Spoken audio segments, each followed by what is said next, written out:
Yeah, I started with doing a lot of hand drawing because in Poland actually majority of work at uni as well is just based on hand drawing.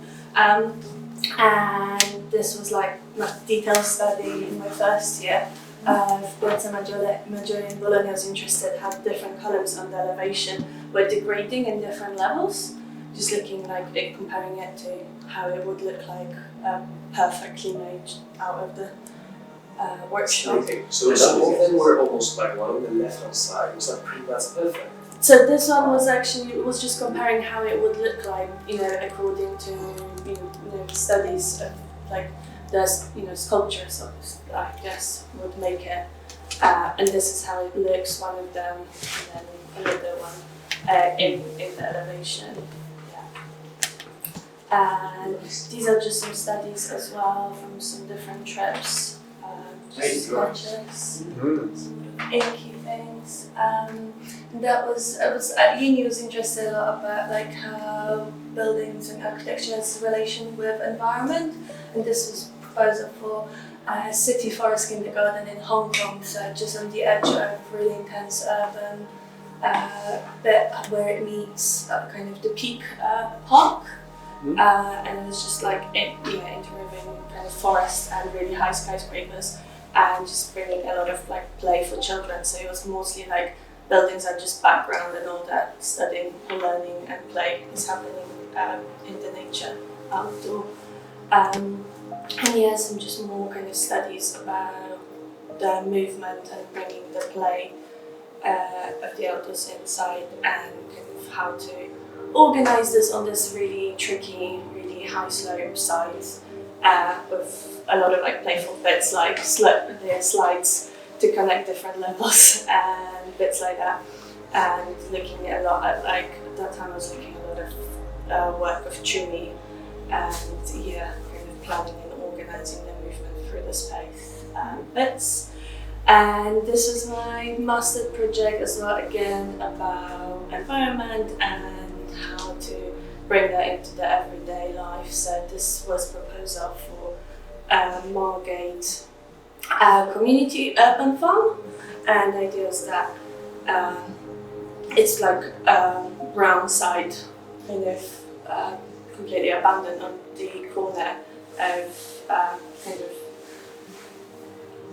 it's towards really poor area, difficult communities, so for the kind of a lot of research was in the case that Kent is like known for the Garden of England, and actually that area around Malgo is having one of the biggest like portions of food insecurity. So teaching kind of bringing a bit more studying options and different through doing apprenticeships on gardening, but also the idea was like creating this construction apprenticeship around the site as well. So kind of creating learning options while also creating that program about food. And the kind of site was organized about this community, buildings like a kitchen and a corner shop, and there was a lot of green spaces, and workshops, libraries, and then in between in these arches, the idea was that people doing apprenticeship can have like temporary housing as they kind of created for themselves, kind of classic student work. But yeah, and a lot of kind of garden in between everything. And a lot of outdoor spaces, and then even going further with about like studies about environment, and with I was really interested about more like scientific approach and kind of energy efficiency and the issues of like 40% of electricity at the moment is used for maintenance of the building, either heating or cooling down the buildings, and the site was located in Porto, Portugal, that is already as well feeling the changes of the climate change, and how to bring kind of passive maintenance system. So this was proposal for sort of as well community living, about more organised I kind of started with just looking at the small bit of the site because the site was huge, and how to organize all the master planning with the different angles of the kind of wind, prevailing wind, and all of these chimneys that are actually like wind towers to bring the ventilation from through all of the buildings, and was studying in much depth and kind of doing more simulations of the airflow. And I was really interested in ceramics as well, because the kind of the brief was dialogical architect, so like bringing different interests and different ideas, but also the character of the place that Porto, to kind of mix it all together and create the project from all different bits rather than just focusing on one thing. And it was kind of inside of this vessel was kind of pretending to be this kind of section for a building or something like that, and then looking at what's happening with the airflow and then trying to bring that out in the look of the pieces that then will create another version of it. And looking how that can start, this kind of studies can start translating into something more visual, aesthetical, and look at different scales and creating this alphabet of different pieces that then I use as like design components to create these kind of labyrinths. So the thinking is that it's meant to be quite open for people to use all of these like semi-public, semi-private spaces, but to actually go inside, you'd have to really know and belong there to know where you're going to. But as well, kind of creating the composition, but giving it some sense of rule and rhythm with these structural walls and wind tunnels. And just working through more models, and was doing like studies with looking at bricks evaporative cooling systems. So terracotta bricks, they absorb water, and as the wind goes through them, hot wind goes through them, it kind of the water absorbs the energy and cools down the air. So the idea was to create this kind of panels as part of the envelope of the building within the same kind of materiality and of the ceramic world. And that's kind of the final bit of the master plan with kind of housing blocks with workspaces in between them. It started with thinking that a lot of artisan ceramicists are like picking up the craft, because Porto used to be quite well known for a lot of ceramic manufacturing in Portugal, and all of the beautiful azulejo tiles and stuff like that. So I was thinking how to make the space for this artisan craft back again in the city, but also within this work and living arrangement altogether, not dividing again the industry versus the housing. And looking a bit more at it. And as well, this kind of whole landscape of a lot of courtyards and green roofs, where again allowing more cooling and airflow with kind of ponds in the middle, as you can see here, and kind of pushing that air through the housing blocks and everything.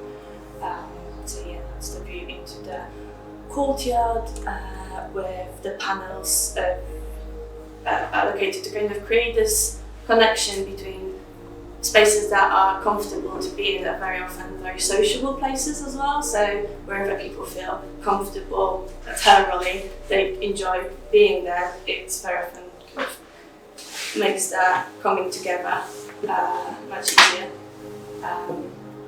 And that was just kind of thinking how the space might look like during Porto has this lovely every year kind of celebration of the city living. They have a lot of street parties and stuff like that. So just thinking how that could take space in this area as well. and that's it. Amazing. Beautiful work. What do you visualize? I was working mostly with V-Ray at that time. Yeah, just Rhino, everything in Rivet, and full V-Ray. How long did it take you to do this, like the whole project? So this last one was the entire year thing. Like the Porto one. That was whole year, and then one module was the design, and we had like a separate module was like thesis that was doing the brick studies and looking into more detail of the technicality of it as like the thesis. The alphabet that you made, and you physically made some of those as well. So yeah, so these ones are. Working with the shading as well. So she brought out all the physical ones to you. Oh really? Yeah, I've read them for Very the. encouraging. So it did fit nicely in the box, but yeah, so there's 8 pieces of them, and I photographed them with like quite from far away to keep the kind of axonometric perspective in all different angles that, like each of them had like 8 angles or something like that. depending on How you how made complex. it? Did you 3D print them? Smooth? No, so these ones actually slab built. So you just roll out thin pieces of clay, and then you stick it together with like a liquid clay. So almost like sticking pieces of paper with glue. But you just have to be quite careful with keeping like the thickness quite good enough so it doesn't start collapsing or something like that. You don't fire it, it's all wet, is it? No, but I fired it, so we had access to like ceramics workshopping about that, which is really great. So yeah, these 2 are slab made by just hand, and then these bricks were 3D printed and also fired too. Yeah. So you put a kiln in there now. It's a lot of fun. Yes. We need 3 kilns. Let's make sure to turn it off in front. I've actually been looking, there's like open access plans to make your own clay 3D printer. Okay. Yeah, like there's one massive passionate guy who's an artist, but also a lot of like architects. Is he also Polish? Sorry? No, Is it a no. Polish guy who He's- 3D print ceramics, amazing. Like, Is it? yeah, like It's becoming quite more popular, so because the one is Jonathan Keep, I think. He started writing a lot about 3D printing with clay, and then releasing a lot of it just online for free. So a lot of people have been learning, and also he's like 30 years long ceramicist, so he knows the material a lot. And then the WASP 3D printing guys, they do those big buildings now. So he would like consult for them because of like explaining them like what's the feed rate, how to quickly to do it, because he knows the material so well. I've spoken with him for my thesis, and yeah, it was really interesting. But how much he spent time to kind of develop a lot of stuff, and then just went on and published everything for free, which is amazing. I think that was really interesting. Thank you. Very quickly. Happy with